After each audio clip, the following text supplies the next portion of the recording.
This video is an introduction to graphing exponential equations. We will define exponential equations, we'll graph an exponential growth function and an exponential decay function, and we'll define asymptote. Let's get started.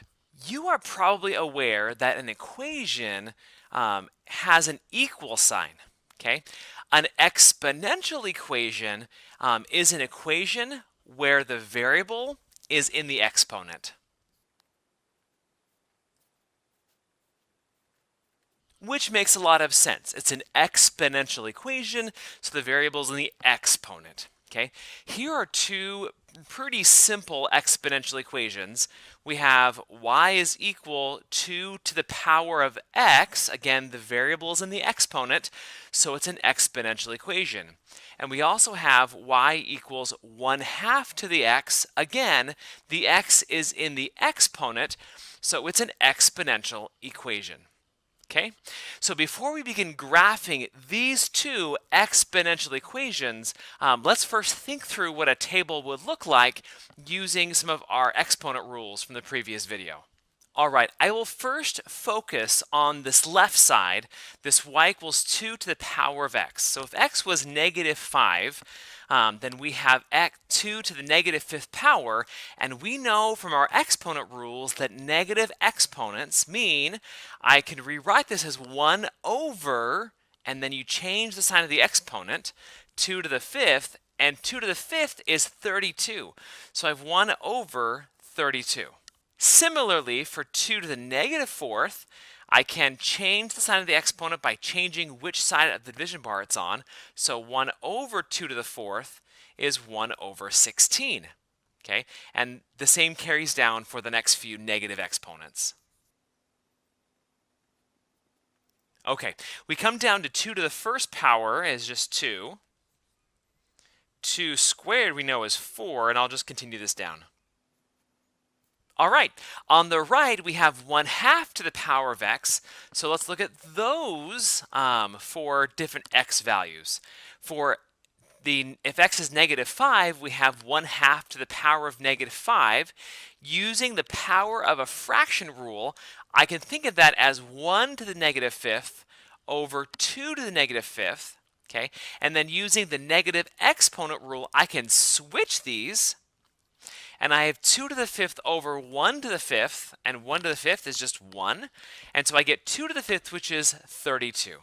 Okay, so for -4, it's 1/2 to the -4th power. Again, using the power of a fraction rule, this is 1 to the -4th over 2 to the -4th. Okay, and I will use the negative exponent rule and switch both of these sides. So I'll flip it upside down. I get 2 to the +4th power over 1 to the 4th power, which is just 2 to the 4th, which is 16. Okay, and that's the same for the other negative exponents. All right, 0, 1/2 to the 0 power is 1, because anything to the 0th power is 1. And then I have 1/2 to the 1st power, and that's just 1/2. 1/2 squared, I can then still use the power of a fraction rule and write it as 1 squared over 2 squared, which is 1 over 4. Okay, and the other positive exponents happen the same way. Okay, so we filled out both tables. Do you notice any patterns in these tables? Like, how are they related and how are they similar? Well, we'll notice that 2 to the -5th is the same as 1/2 to the 5th power, and 2 to the -4th is the same as 1/2 to the 4th power, and that pattern just continues. 2 to the -2nd is the same as 1/2 to the 2nd power, and so forth. Okay, those all kind of just match perfectly. Okay, and the reason that works looks like a big spider web, is because 1/2 is the same as 2 to the -1st power. Okay, and that's kind of why this pattern happens. Okay, let's look to see what happens when I graph both of these. Now, I can't really display this table and the graph at the same time on my screen for you to see, but if you notice these patterns, we do have this red here is growing from a small number to a big number, and the green, the 1/2 to the x, is getting smaller, going from big numbers down to small numbers, okay? Let's see what happens when I graph them. Okay, we will start with f of x equals 2 to the power of x. Again, we started at -5 was 1 over 32, which is really hard to graph. It's really close to the x-axis, okay? 2 to the -4th is 1/16. Again, very, very close, like indistinguishably close to the x-axis.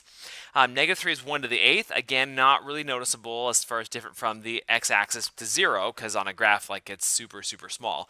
-2 to the -2 is 1/4. That might be noticeable, but maybe not with my giant point there. Okay, negative first power, that's definitely half. So like, I'll just keep it at that. It's kind of hard to draw it with my smartboard, but that's where I'm at.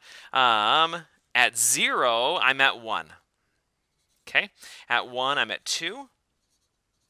2 to the second power is 4. 2 to the third power is 8, and now we're really getting somewhere. 2 to the fourth power is 16, and 2 to the fifth power is 32.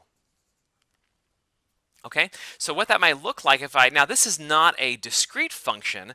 I could plug in any number, any real number into x. And so I'm going to draw a line between these, try to make it as smooth this curve as possible. Okay, all right, that is the function of 2 to the power of x. All right, now for 1/2 to the x power, for -5, remember it was 32. Okay, and then for -4, 1/2 to the -4th power was 16. And for 1/2 to the -3rd power, it was 8. And 1/2 to the -2nd power was 4. And 1/2 to the -1st power was 2. And 1/2 to the 0th power was 0, because anything to the 0th power is 0. Okay, and then 1/2 to the first power is 1/2. Okay, 1/2 to the second power is 1/4. Okay, 1/2 to the third power is 1/8. Again, now I'm super close to the x-axis. I get 1/2 to the fourth power is 1/16. Again, really, really close to the x-axis. And then even closer, but like you can't even tell the difference. Okay, this graph, I'm actually going to draw it from the right because it's easier to go up than it is to go down.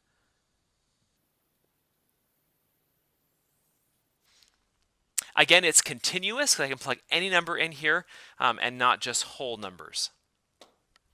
Okay, let's step back and look at both of these graphs. Again, you get the same numbers, the same y values, and they're actually symmetric about the y-axis. Okay, we saw that as well in the table. The same numbers appeared, so we have a symmetry about the y-axis. Okay, I want to point out that the 2 to the x power is an exponential growth function, because as you move to the right, it's going up and up and up and up and up. So it's an exponential growth function, and actually gets steeper and steeper and steeper and steeper as you, have higher and higher values of x. Okay. Similarly, for the green function 1/2 to the x, it's called an exponential decay, because you start high and you get smaller and smaller and smaller and smaller and smaller and smaller and smaller. Okay, and the reason that happens is because, we'll talk more about this as we go on, this base of the exponent is called a growth factor. And if your growth factor is bigger than 1, as you raise it to higher and higher powers, you get exponential growth. If the growth factor is between 0 and 1, like 1/2, you'll get an exponential decay, because as you raise that to higher powers, you get, fractions that are closer and closer to 1. A new word for you, asymptote. An asymptote is a line that the graph approaches but never crosses. So notice my red function, my 2 to the x function, has an asymptote at the x-axis on the left. So as it goes out, it will get closer and closer and closer and closer to the x-axis on the left. Okay, and similarly, the green exponential decay, 1/2 to the x, has an asymptote at the x-axis on the right. Again, it gets closer and closer and closer, but will never get there or never cross the x-axis on the right. Okay, so for both of these functions, the x-axis, y equals 0, is an asymptote for those graphs. I just want to expose you to the word asymptote. It comes up with other graphs as you move on in mathematics. The last idea about exponential equations I want to hit is how you estimate values from graphs. Okay, here I have a slightly different function than previous ones we've looked at. This is 3 to the x. Okay, notice the growth factor 3 is bigger than 1, so it's an exponential growth function. It's this function right here. And similarly, g of x, which is 1/3 to the power of x, that growth factor 1/3 is less than 1, so that is the exponential decay. Okay, so we can use these to estimate different values of x, where they're not whole numbers. Okay, so for example, 3 to the power of 1/2, I'm looking at the blue curve because the growth factor is 3. If I look at the x value of 1/2, then I get a value here. I'm just going to estimate from the graph. It's about 1/2. Okay, 3 to the power of 2/5. 2/5 is about 2.5. Well, it is 2.5. I'm again looking on the blue curve, the blue exponential curve, because it's 3 to the power of 2.5, and that's going to be a value of about 16. Okay, 3 to the negative pi is over here. Negative pi is like 3.14, like here-ish. Again, that's super close to the x-axis. It's about 0. 3 to the 3.5 is here. So I'm just reading off the y-coordinates. Maybe 48-ish. Yeah, 48-ish.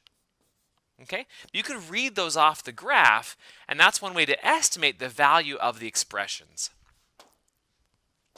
All right, for 1/3 to the 1/2, I'm now looking at the orange curve, and so at 1/2, I am about, I don't know, a third. I'll just say a third. I'm just estimating. Okay, it's pretty low. It looks like it's less than 1. Next, for 1/3 to the power of -5/2, I'm looking again on the orange curve, and I'm looking at -2.5, and I'm again here at about 16. Okay, 1/3 to the power of pi on the orange curve, I'm also at about 0, and 1/3 to the -2.4 is here, and maybe I'm a little less than 16, maybe like 14 or so. Okay, that's a way you can estimate values of each expression using a graph.